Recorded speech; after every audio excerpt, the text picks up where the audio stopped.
Today, I'm going to talk about a subject that occasionally pops up in film discussion, which basically asks the question of who the principal author of a movie is. The belief I tend to hold is that it's the director, which is supported by the Auteur Theory. You might be thinking to yourself, that sounds like something invented by French film critics. And you would be correct. The idea comes from the notion that not only is the director the primary driving artistic force behind the film, but that certain themes and stylistic choices run through the entire filmography.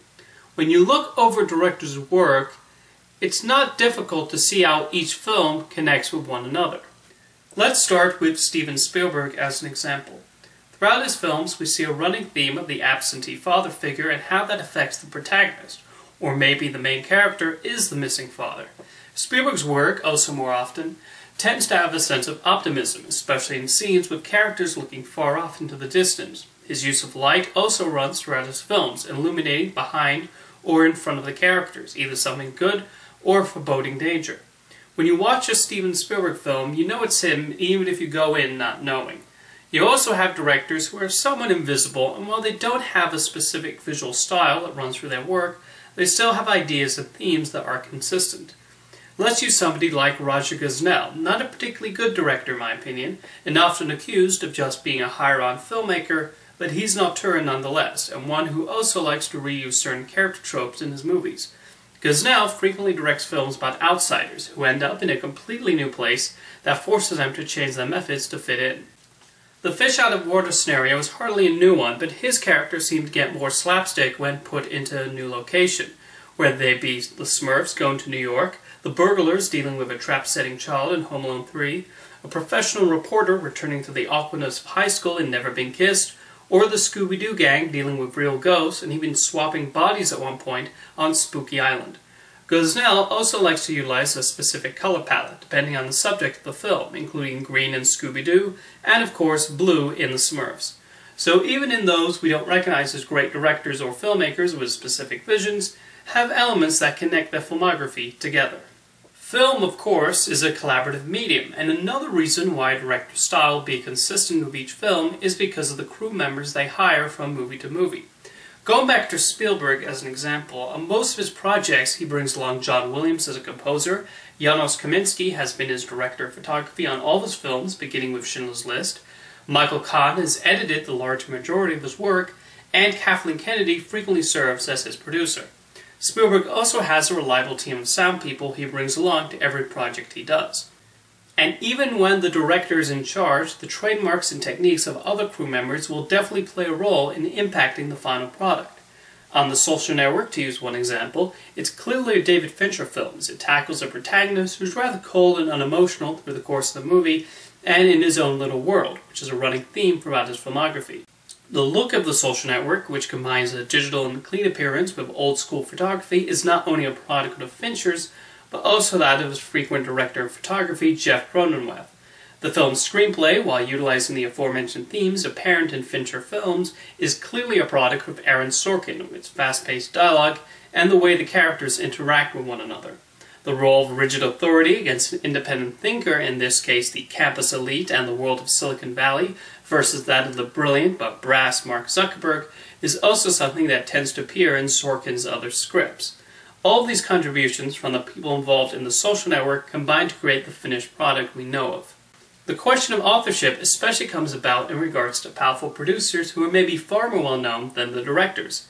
This, for instance, applies to Jonathan Liesman, who is the true director of Teenage Mutant Ninja Turtles, regardless of how many people incorrectly and mockingly call it Bay Turtles. Liesman was not only the one calling the shots on the set, but also brought his action filmmaking background to the film. With Dave Green being hired for the sequel, it gives the sense that the next Ninja Turtles movie might be more family-friendly and comedic, in response to the criticism that Liesman's take was too dark and brooding. Again, looking at the director's past filmography, it's not surprising that was the route he took with TMNT. There's also the infamous example of Poltergeist. There's a big question surrounding that film, and whether Steven Spielberg or Tobe Hooper directed it. Yes, Spielberg did co-write the screenplay, and one can see a lot of his touches, but looking at both Poltergeist and Hooper's earlier hit film, Texas Chainsaw Massacre, one can plainly see his fingerprints all over the film, especially in the use of lighting and how, like Texas Chainsaw, he got scares out of building tension and family dynamics. Then there's the case of when a director is hired to fulfill a writer or producer's vision. Due to his name being above the title, a decision made by the studio he was completely against, and the film sharing a lot of his themes and visual imagery, The Nightmare Before Christmas is often seen as a Tim Burton film, despite the fact he did not personally direct it. Yes, it is based on his story and the characters were designed by him, but Henry Selick was still the man in charge of bringing it to life and directing the animators, storyboard artists, and voice actors, along with the rest of the crew. As he displayed later with James and the Giant Peach, Monkey Bone, and Coraline, it becomes clear that Henry Selick was not Burton's lackey and was more hired for the job because he shared similar sensibilities. There's also Star Wars Episodes 5 and 6. They are widely accepted as part of George Lucas's grand vision for the saga, but Irving Kershner brought a lot to The Empire Strikes Back, in particular the character aspects that are so often praised in that chapter. And Richard Marquand also deserves a lot of credit for the filming of Return of the Jedi, regardless of Lucas's heavy involvement in the project. It's why I don't have too much of a problem with Lucas fiddling about with A New Hope, because it's unquestionably his film that he directed. However, I feel uncomfortable seeing the modifications Lucas has done on Return of the Jedi, as Marquand directed the film, and he died long before the special editions were being worked on, and so unlike Kershner, had no say in the changes. So it feels like George Lucas editing another director's film. What about when it comes to big franchise pictures that the studio is heavily involved in? Well, even with the intense control over those works, they still hire directors based on an element of that past work they want to bring to the latest reboot or sequel. Mark Webb was chosen to direct The Amazing Spider-Man as Sony Pictures wanted extra attention paid towards Peter Parker's love life, and he had previously made the romance 500 Days of Summer, and they wanted him to inject that into the franchise. This is also how the directors are chosen for the Marvel Cinematic Universe. Even though Kevin Feige holds a tight grip on the progression of those films, which characters need to go in, and so forth, there's still a lot of the director's identity in these big superhero spectacles. With Thor being a very Shakespearean-like story, Kenneth Branagh was the logical choice for the directing job. Joe Johnston displays a very nostalgic remembrance of yesteryear, which they felt fit with bringing the gung-ho, good-natured, and old-fashioned Captain America to the screen. The Rocketeer was almost like Johnston's audition tape. And Joss Whedon has shown in his television series an ability at handling ensembles of colorful heroes and villains and giving them snappy backs and forths, which is precisely what Marvel and Feige were looking for on the Avengers. Then there are star-driven vehicles. Adam Sandler, for instance, serves as an actor, writer, and producer on a lot of his projects, but he usually hands the directing role to some of his friends, like Dennis Dugan and Stephen Brill. Yes, Sandler has a degree of control in his projects and certainly deserves a lot of the credit or blame on them, but the one telling the actors where to go, prepping the set work, and discussing shots with the cinematographer is the director, and he certainly plays a key role in how the film comes together. If Little Nicky is shoddily directed, for instance, Sandler only has so much control over that. Though a part of me is surprised Sandler doesn't just cut out the middleman and direct the films himself, but he obviously sees in these directors a vision that will turn his jokes on the page into a motion picture. It's also why, when I look at the upcoming film Pixels, I see it as a Chris Columbus film and not an Adam Sandler film. Incidentally, there's actually a rule that exists in the Directors Guild guidelines that says when a director is fired or walks off a project, they cannot be replaced by somebody already involved in the production. This is mainly to prevent actors who disagree with the director to just fire them and take on the job themselves. On the upcoming western, Jane Got a Gun, the film's original director, Lynn Ramsey, actually quit on the first day of shooting.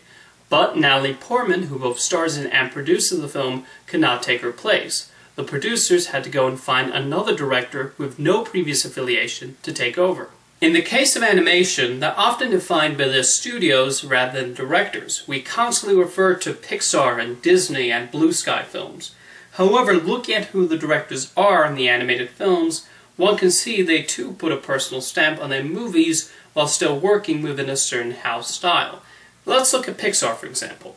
John Lasseter seems to prefer stories about characters being dropped into a new environment, whether it be Buzz Lightyear in Toy Story, Lightning McQueen in Cars, or the circus insects in A Bug's Life, usually a location that he has some childhood connection towards.